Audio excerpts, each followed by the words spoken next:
Hello, this is a short tutorial on how to set up the free Morinus program to cast charts and change a few of the options that you'll need to in order to make it serviceable for our astrology course. Once you download Morinus and open it, it should look like this. This is the full screen version. It originally pops up as a small box on the screen, but I've enlarged it to the whole screen. And what we're going to do is start by going up to the upper left and clicking Horoscope, and we're going to click New. That will let us cast a new chart. So we do that, and we're going to enter in a name. I'm going to call this Nata, which means a female native. The A at the end means female. So this is a female native, and for the type of chart, you can see we have a bunch of options here. We're going to choose radix, which means a natal chart. When we look at the date, you have the option to put a chart in BC. We're not going to do that. Instead, we're going to choose a chart that is in 1950. We'll make it January 20th. For the time, this is meant to be military time. So this native is born at 9:55 a.m., but if it was, say, 2:55 in the afternoon, we would have written 14, made it military time. But 9:55 in the morning. Then what we're going to do is we have to choose our place. Now, Morinus is not great on places. It has a number of big cities, but it doesn't include a large atlas like a lot of programs do. So if you're putting in nativities for many different cities that are in small places, you'll have to add them in. You'll have to get the longitude and latitude by yourself and add them to the program, and I'll show you how to do that. We're going to choose a nativity that's in Minneapolis, Minnesota, in the USA, and that is already in this atlas, I believe. So I'm going to choose place. And you can see it pulls up a number of cities here on the right.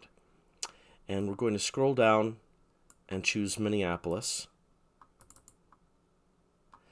And if we had chosen, if we wanted to program another place and enter it manually, we would have entered its longitude, east and west, its latitude, north and south, the name of the place. You can also use the search if it's a place that's already in the list.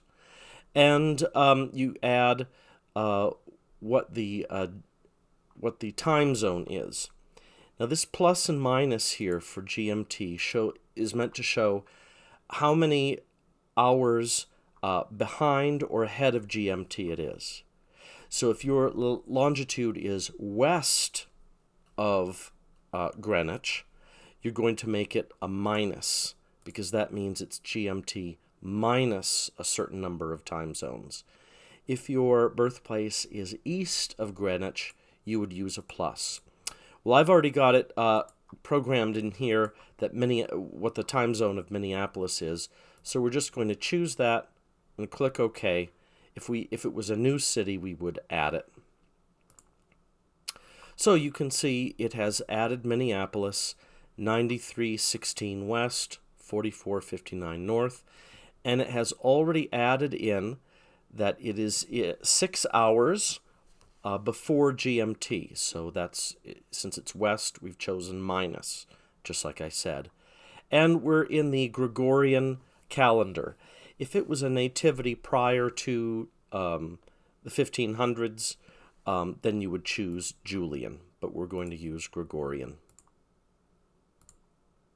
So, you also have to add in daylight savings on your own. It will not automatically calculate it for you.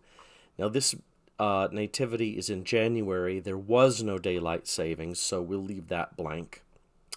And this bit here, the altitude of the place, I'm not sure exactly what that's used for, but we'll leave it at 0. So let's cast our chart by pressing OK. And this is the chart that we have when you open up the program for the first time before you have changed any of the options. So that's what we're going to do now. We're going to change the options so that it looks like the kind of chart that we will use in the course. So the first thing we want to do is to go up to Options, and we're going to click Appearance, because we want to change the appearance of the chart. And this is the box that we get. You'll notice that in this chart there are all of these aspect lines. We're going to take those out. So we're going to unclick Aspects. We're just going to take them all out, and we're going to take out their symbols. We don't need them. Then in the next column, we're going to take out the outer planets Uranus, Neptune, and Pluto. We'll keep the nodes and the lot of fortune, but we'll have to make a change to that. We're going to leave in houses for now. What that does is it adds in the intermediate house cusps, including in whole signs. So we'll leave that in. There's also the option that you can add the terms or bounds. If you wanted to, those would appear on the outside of the zodiac. And we will be using those at a later time. So you can add them if you want, but just for the sake of simplicity and cleanliness right now, we won't put that in. And then we're not going to do any of the other stars or any of the antitia or anything like that. Now for me, I like black and white charts. I like the chart to look simple and clean. So what I'm going to do is click black and white. Change the color to black and white. Under themes, there are two styles that Morinus uses. This is theme 1. You can see that there's no circle outside the zodiac. These lines just sort of stick out into the air. I think theme 2 looks better, so I'm going to choose that. And these dials here tell you how wide the lines for the ascendant and midheaven are. I'm going to keep them thick like they are here so that they're easily seen. And down here, there are two boxes for planetary hour and the house system. And what that refers to is up on the upper right, you can see it tells you the planetary day and hour.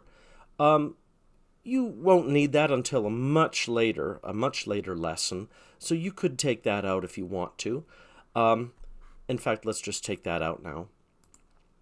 This other box is to display the house system. And you can see down here in the lower right, it says Placidus. That's because the default house system for Morinus is Placidus. Well, I think we should show it because sometimes you might not remember what the house system is. So let's keep that in. And we'll click OK and see what it looks like. All right, so you can see that now we have a black and white chart. In theme 2, there's nice lines around the zodiac. And we've gotten rid of the outer planets. So now that we've done the appearance, let's go back under Options and choose the house system. And that's right here. And it defaults to Placidus. For some of the course, at least a lot of the first part of the course, we're going to use whole sign. Let me choose that so you can see what that looks like. And you can see that now the so-called cusps line up with the beginnings and endings of the signs, and whereas the ascendant and midheaven mark their places somewhere in the middle. If we wanted to, we could choose Alcibiades, which will be the other house system we'll use, and now you can see that the cusps are on different degrees according to the Alcibiades system. So that is the house system. Let's leave it as Alcibiades for right now. Go under Options and pick the nodes. You have the option of choosing the mean or true node. We might as well use the true node. Then under Options, let's go to the lot of fortune. And this is important because the lot of fortune, which is this little symbol here, it looks like an X with a circle around it. The lot of fortune must be the calculation is changed by night, and we want to choose this third option. So we're going to choose that one. And then what we're going to do under options is we're going to save. That will save our options so that the next time we open it up, it will also use theme 2 with Alcibiades and all of these other settings that we've done. And that is it. Now if we want to close Morinus, we click the little X in the upper right, and it will ask us if we want to discard the current chart. And we're not going to use this again, so we're going to choose yes. And that is how you set up the basic options on Morinus.